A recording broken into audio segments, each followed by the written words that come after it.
What's up, YouTube? What's up, Rumble? Big MaxDolluz here. Vlog number 35. It's been a minute. It has been a couple months.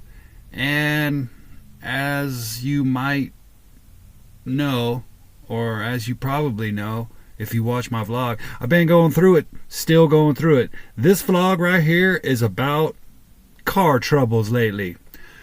Now, I've been a little down and out for the last year or so. Haven't worked in a year, a legitimate job anyway, in about a year. And a few months ago, the old Jeep Patriot decided it wanted to take a crap on me at the worst time ever. Yeah, so I got a manual transmission, 2014 Jeep Patriot, and I started my car up one day and let the clutch out, started hearing a little rattling that I never heard before. Yeah, matter of fact, let me start it up and I'll show you what I'm talking about. Look, started it up, it's fine, you know, no problem, but that's with the clutch in. Engine runs fine, it's all good, no problem, right? But when I let the clutch out, maybe you can hear this. You hear that rattling sound? Now it's gotten a lot worse.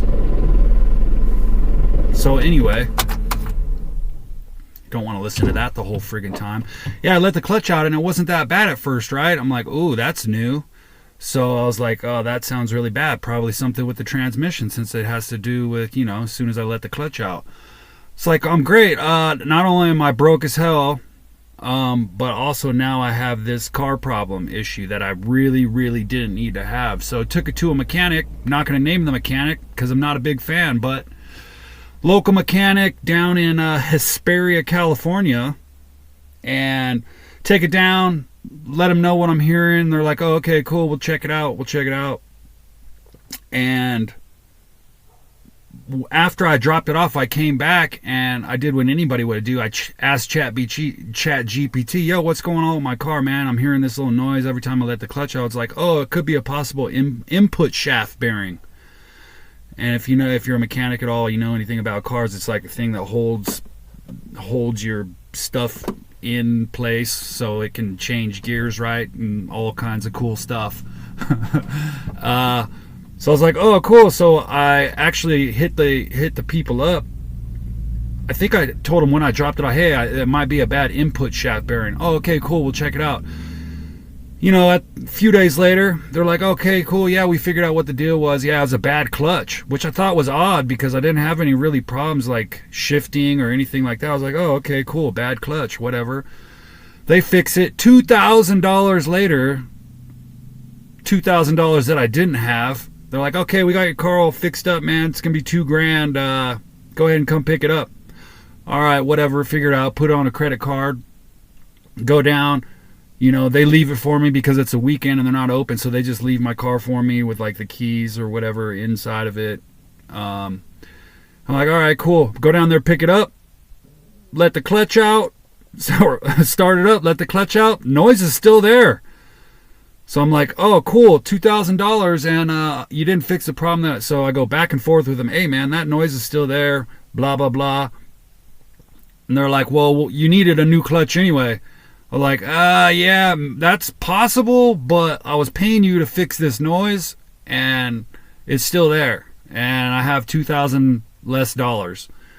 They're like, well, you know, we could put the old clutch back in, but really it was only like they said like $500 or something for the clutch. What you really paid for is like $1,500 in labor, and you can't really get that replaced, whatever. So, you know, you really just like, screwed pretty much. So I was like, I ended up having to go tell him that I was going to take him to small claims court, all this, and they actually got me in touch with the president of the company, and he's like, look, man, like, you were going to need a new clutch in in 1,000 or so miles or whatever he tried to run by me. So, you paid for the labor. We could put the old clutch back in and then pull the transmission out, see what's going on. He's like, there's nothing wrong with your transmission, though. I'm like, all right, whatever. Got screwed, took it on the chin, blah, blah, blah. End up like, I'm like, whatever, man. Like, my car has 150,000 miles on it, right? So I'm like, okay, I'm not going to like do some major repair to it with that many miles on it. Ask some friends that are mechanics. They're like, yeah, just drive it till it just can't drive anymore, whatever. Few thousand, and then, okay, so immediately I start looking into buying a new car, right? Or a used car. And that's kind of where the story begins at. So I'm driving my car. I'm putting a lot of miles on it still. It's driving fine. It's just like when you have the clutch out and it's in neutral, it's rattling a lot. I'm like, all right, cool. I'm just going to drive it until it absolutely craps out, and then that's it. So over the last about year of being unemployed and just kind of doing whatever I can to make money, I've accumulated about 15 grand in debt. But I've had about a little over 100 grand invested in stocks and all kinds of other BS since about 2010. So like the last 15 years, I've had this money, making money inside the market. So I decided, you know what, man, I'm gonna liquidate half of that, get out of debt, buy a new used car, and then just have some cash to like until I get something else going. So that's what I do, get the money, and then I hit the used car market, right? And the used car market, I got to tell you, is kind of sketchy. So I'm looking at your normal stuff, Auto Trader, Cars.com. I'm looking at all like local used car lots. And I noticed that cars are very expensive, even crap cars, I'm looking for a manual transmission, anything manual. I don't really like automatics, so I'm looking for anything manual transmission, which are kind of hard to find by themselves. Preferably the same kind of thing that I had with this car.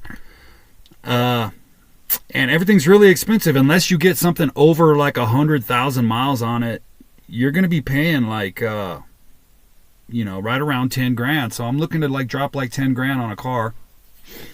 I'm like, whatever. I got to do what I got. I got to have a car in California. Like you just... you can't not have it. Everything I do is like a commute, at least like a half an hour to an hour away. You want to go anywhere at all, like, and I'm in the, I'm still looking for gigs, and there's no gigs where I live at. Like I live in the mountains, and it's nothing, hardly any opportunity up here. So anywhere that I go, I got to commute, so I got to have a car, right? So I'm looking for something anywhere like, 60,000 to 80,000 miles on it, manual transmission, like really any car that's just a good deal. And I'm not really fun. I'm going all the way to LA. I'm going, all over the place, looking in San Diego, Riverside County, around here, LA County. And I'm going to all these different spots, and I'm not a major mechanic guy. I'm like kind of old school. Like, you find a car, you go there, start it up, make sure you don't hear any knocking sounds or like any just weird clanking, and like test drive them, whatever. And I'm looking around, going on, like looking at the Carfax, and the Carfax I just kind of don't trust. And so some of the things that I ran into was shady car dealers rolling the miles back on their cars. So I started doing these things, like you could pay mobile mechanics to do a pre-purchase inspection, a PPI on a car, and I didn't know any of that until recently. And so when I started having these done, and it's like, you say you find a car that you want, you have a mechanic go out. There's a bunch of different companies that do it. You can have a mobile mechanic go out, and they run like a 120-point inspection on it and just kind of look at it, like do everything they can to check the car out. And a lot of the things that you don't hear on your own, if you're not a mechanic and you don't, you test drive it, oh, it seems fine, no knocking or everything. But then they run actual tests on the computer to see like if anything's been messed with or what's going on. Man, when I gotta stop for the air conditioner heater thing. They run these inspections on it, and all kinds of things pop up with the electrical, like how things aren't like they're trying to hide stuff by like not doing tests or covering things up on these tests and rolling the odometers back and like things you would never even like suspect because you're just like, a normal person like looking for, is it vibrating when you drive it? Is there like, do the Carfax say it's been in accidents? Is there, is the title clean? You don't want to buy a salvage title because then like there's seriously something that's been, structural damage or whatever. And there's all these ways that these car dealers are just trying to slide under the radar. And so I pay like, and it's $200 to $300 for these PPIs, right? So I'm having I had like 4 or 5 cars checked out with these, and all of them came back with something like crazy, like that, obviously stuff that they're not telling you, or like these used car dealers, they don't, most of their cars come from auction. They buy them at auction and they do whatever they can to get them on the lot, do the bare minimum to get them on the lot. They want you to pay all these like dock fees, which is like just like administration fees, and like they don't want to cut any deals. You remember back in the day, you could go like, there's a car for $5,000. You could be like, all right, man, I'll give you like $4,500 for it. And cool. Now they don't want to barter at all. There's no bartering. Oh, it's like as is. Like my advice is to just buy from somebody, that's just selling a car. Like don't buy from a used car lot. Anyway, I end up getting another Jeep Patriot 2015 manual transmission. It's pretty good. Got it for $9,000 out the door, and I immediately had all the fluids flushed, and I had, I had it checked out by another mechanic. Had it after I bought it. Had him test drive it, just to see if he hears anything weird or if it's driving funny, and it all checked out. Like for now, anyway. But it's been an absolute nightmare, man. Like trying to find a good used car that you're not getting burned on it's incredibly frustrating, exhausting. Plus you don't know when the car that you're driving is going to take a crap, so you're kind of in a hurry. There's like some urgency involved, and it just seems like it just comes from not trusting people. If you're like me, you don't fucking trust anybody or any like business or anything to do the right thing. And always trying to get one over on people, obviously trying to like make as much money as they can, like no matter how, like your car is like your livelihood. And it's like these dealers, they don't give a shit about your livelihood because they have a livelihood. It's like, dude, why are you going to make me spend all this money on something is going to just be a total lemon, And like, yeah, there's like some protections against stuff, but they're going to do the absolute most to make sure that you can't like return the car or like take them to court. They're going to do the bare minimum to cover their ass. And it's like, I understand everybody's got to protect themselves, but it's like, dude, you're like, this is like, if you drop $10,000 on a car and it turns out to be bogus and you can't like get any sort of like warranty or any money back, you're out $10,000. You just, not only are you out $10,000, but the dude's in the same position, just $10,000 less. It's like, we got to start being more trustworthy and honest when it comes to like people's livelihoods, dude, because we're making it even more difficult on each other. And the harder that times get, the more that shit is just gonna fester and turn into this thing where like people like are just totally okay with screwing over each other, man.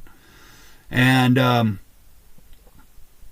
it's unfortunate because there's some like people talk about distrust in the government. Like I just have distrust in humanity, period. At least Americans, like we're so about the dollar that like we don't give a fuck who we fuck over, any of that kind of shit. And I wouldn't do that. Like I'm selling this car right now. I'm telling anybody that like is like offering or anybody that's interested exactly what I just told you in this video, what's happened with it. Everything from the clutch and the noise and all that shit. Everything, all the history that I know about. I'm not trying to like sell somebody some shit and give them some slick fucking... I'm just not like that, bro. Like, I'm gonna be straight up with you, bro. This is the deal. You can either take it or leave it. And man, if you sell cars for a living, sell used cars for a living, man, you should do the same exact fucking thing, dude. Because it's bad for business, it's bad for civilization and humanity, and bad for Americans, dude, to be grimy as fuck. Because then there's no trust in each other. We're already like cutthroat as fuck. So willing to stab each other in the back for a dollar, you know? Grimy. Anyway, that's my video, man. I might drop another one real soon because I don't have shit going on as usual. It's good being back on here in YouTube, Rumble. Until the next one, MaxDolluz out.